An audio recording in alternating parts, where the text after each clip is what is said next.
Je m'appelle Ayana Bekle, d'Addis Ababa, en Éthiopie. Pendant 14 ans, j'ai fonctionné selon un horaire précis. Notre fenêtre de tir s'étendait de minuit à 3 heures du matin. Notre point faible, c'était la plage horaire de 6 heures à 9 heures. 12 heures jusqu'à 22 heures nous avons évité certaines maisons. Et entre 21 heures et 21 heures et 22 heures nous avons complètement battu en retraite. Si quelqu'un priait, ce n'étaient pas des moments choisis au hasard. C'étaient des transformations spirituelles, des moments où le voile entre le ciel et la terre s'est aminci. Lorsque les renforts angéliques arrivèrent, lorsque la force démoniaque diminua, je pus envoyer les esprits les plus puissants contre la maison à 14 heures. Et ils réussiraient. Mais si cette même maison priait à l'un des 4 moments stratégiques, ces mêmes esprits s'enfuiraient sans même tenter d'attaquer. Il ne s'agissait pas du niveau de foi de la personne. Ce n'était pas une question de volume sonore dans leur prière. C'était une question de timing, un timing stratégique, un timing spirituellement significatif. Ce soir, je vous révèle les 4 moments de prière qui permettent une évacuation automatique des démons de votre maison. Et si vous commencez à prier ne serait-ce qu'à l'un de ces moments chaque jour, toute mission entreprise contre votre foyer échouera avant même de commencer. Le premier moment de prière est à 6 heures du matin. C'est l'heure de la percée. Dans le royaume des ténèbres, nous appelions cela le changement d'équipe du matin. Entre 5 heures et 6 heures du matin, les démons de la nuit se retirent et les démons du jour prennent le relais. Mais à 6 heures du matin précisément, il y a une brève période où les 2 groupes sont en transition et où aucun n'est encore pleinement en position. Cet écart crée une vulnérabilité. Les croyants qui prient à 6 heures du matin nous frappent au moment où nous sommes le plus faibles. Je me souviens d'une famille à Gonda qui réglait son réveil à 6 heures du matin tous les jours. Juste 10 minutes de prière. Mais comme cela coïncidait avec le changement d'équipe, leurs prières ont traversé toutes les missions que nous leur avons renvoyées, nous avons tenté de nous attaquer à leurs finances à minuit, sans succès. Nous avons envoyé des messages confus à 15 heures. Ils se sont relevés car leur prière à 6 heures du matin a créé un bouclier qui a duré toute la journée. Le psaume 5h3 dit, « Dès le matin, ô Éternel, tu entendras ma voix. Dès le matin, je la dirigerai vers toi et je lèverai les yeux vers toi. » La prière du matin ne fait pas que commencer votre journée. Elle instaure l'atmosphère spirituelle pour les prochaines 24 heures. La deuxième prière a lieu à 12 heures. Midi, le milieu de la journée. La plupart des gens sont occupés à travailler, à déjeuner, distraits, et c'est précisément pour cela que nous les avons attaqués. Mais certains croyants ont marqué une pause à midi. Prier ne serait-ce que 5 minutes. Et ces prières ont tout bouleversé. Dans le monde des esprits, midi. C'est à ce moment-là que les tâches sont renforcées. Les démons font leur rapport. De nouvelles instructions ont été données. De nouvelles attaques sont lancées. Mais lorsqu'un croyant prie à cette heure précise, c'est comme jeter une pierre dans notre centre de commandement. Tout se disperse. J'ai travaillé contre une femme d'affaires à Baha. Il fera jour à 12 heures. Où qu'elle soit, elle s'arrêtait et priait, dans sa voiture, dans son bureau, même dans la salle de bain si nécessaire. Juste une petite prière pour son après-midi. Et chaque jour, nos devoirs de midi étaient ratés. Les contrats que nous avons tenté de bloquer ont été exécutés. Les clients que nous avons essayé de refuser sont restés. Des opportunités que nous avions tenté de fermer se sont ouvertes. Son 12 heures la prière était un bouclier que nous ne pouvions percer. Acte 10h9 rapporte que Pierre est monté sur le toit pour prier vers la 6e heure, c'est-à-dire midi.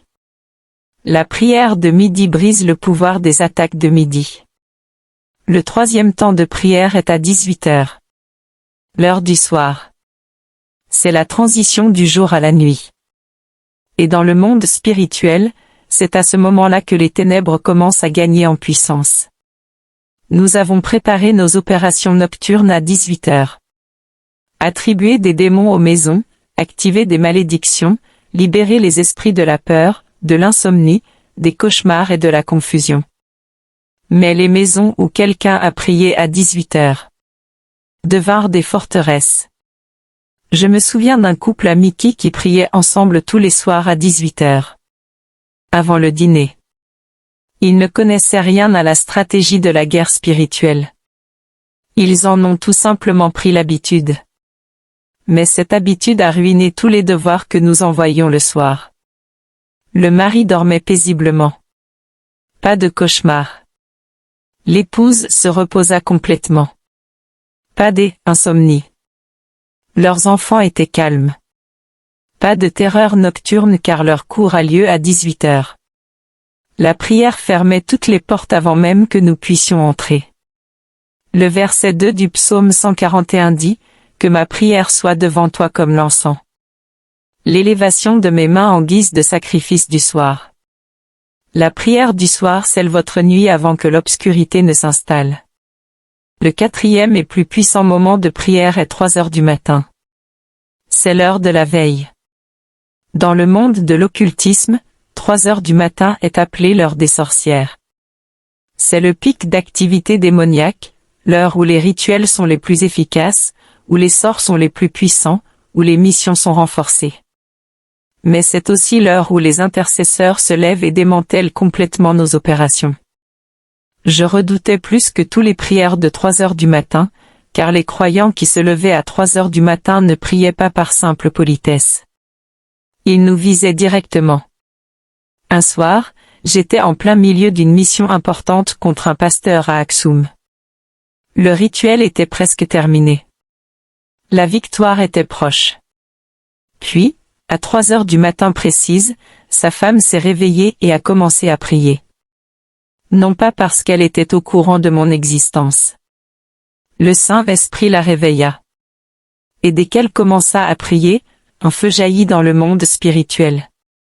Tous les démons s'enfuirent. Le rituel s'est effondré. Le devoir a été détruit. J'ai essayé de me ressaisir, mais je n'y suis pas parvenu. Sa prière de 3 heures du matin avait tout annulé. Le psaume 119, verset 62, dit, « À minuit, je me lèverai pour te rendre grâce. » Ceux qui se lèvent à 3 heures du matin possèdent une autorité que les prières diurnes n'ont pas, car ils sont prêts à sacrifier leur sommeil pour le combat spirituel. Permettez-moi maintenant de vous raconter comment ces 4 moments de prière ont ruiné ma carrière et sauvé mon âme. En 2019, j'ai été affecté à une famille en situation de détresse. Mon objectif était de provoquer un effondrement financier. J'ai travaillé pendant 2 mois, j'ai chassé les esprits de la dette, activé le chômage, bloqué les opportunités, et je gagnais jusqu'à ce que la mère découvre le pouvoir de la prière au bon moment. Elle n'a pas prié de toute la journée. Elle priait à 6 heures, 12 heures, 18 heures et parfois à 3 heures du matin pour des frappes stratégiques. Et chaque fois qu'elle priait, mes devoirs tombaient à l'eau.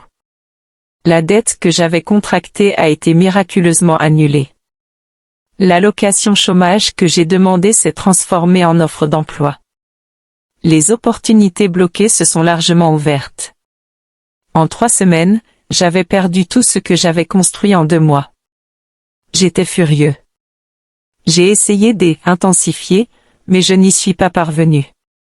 Ces prières sont arrivées au moment parfait. Le 30e jour, je suis allé assister à sa prière du matin à 6 heures.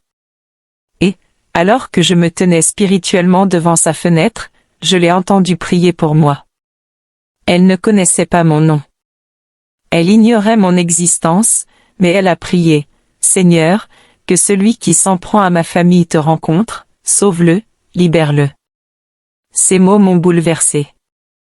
J'ai fui, mais je n'arrivais pas à m'en défaire. 3 jours plus tard, j'ai donné ma vie à Jésus. Ces prières, prononcées à des heures précises, n'ont pas seulement protégé sa famille. Elles ont anéanti ce qui m'arrivait et sauvé mon âme. Alors, voici ce que vous devez faire. Choisissez au moins un de ces 4 moments et engagez-vous à prier quotidiennement. Si vous ne pouvez en choisir qu'un, commencez par 6 heures du matin. Programmez votre réveil. Réveillez-vous. Priez pendant 10 minutes. Priez pour votre maison, votre famille, votre journée. Si vous pouvez ajouter un deuxième moment, choisissez 18 heures, priez avant le dîner. Prolongez votre soirée. Si vous aspirez à une pleine maîtrise spirituelle, ajoutez midi. Faites une pause à midi. Priez pendant 5 minutes. Et si Dieu vous appelle à une intercession plus intense, réveillez-vous à 3 heures du matin une ou plusieurs fois. 2 fois par semaine. Inutile de prier pendant des heures. Priez simplement au bon moment. Le timing est essentiel. Prions. Père, au nom de Jésus, je te remercie de m'avoir révélé la puissance de la prière à des moments stratégiques. À partir d'aujourd'hui, je m'engage à prier à 6 heures du matin pour préparer ma journée, à midi pour protéger mon après-midi, à 18 heures pour sceller ma nuit, et lorsque tu m'appelleras à 3 heures du matin pour combattre dans l'esprit, je déclare que tout démon assigné à ma maison fuira dès que je prierai. Toute tentative sera vaine. Toute attaque échouera. Ma maison est protégée. Ma famille est protégée. Et je marche dans la victoire totale car je prie non seulement avec foi, mais aussi au bon moment, au nom puissant de Jésus. Amen. Si cela vous a ouvert les yeux, partagez-le. Il est temps que quelqu'un cesse de prier au hasard et commence à prier de manière stratégique.